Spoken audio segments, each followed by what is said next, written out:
the the ox is leaking.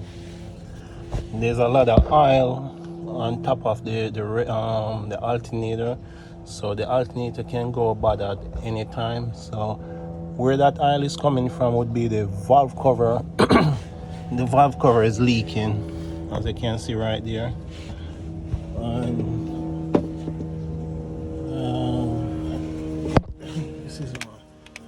this seems like this is engine oil is leaking, so that would be this coming from either from the rear main seal or the oil cooler from top also leaking.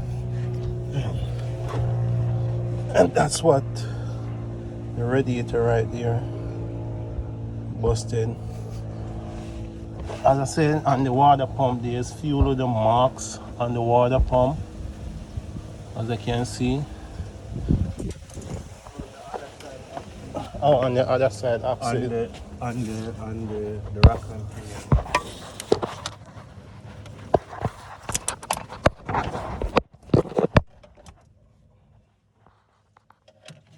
Right there, that's oil right there, so that's coming from the cooler.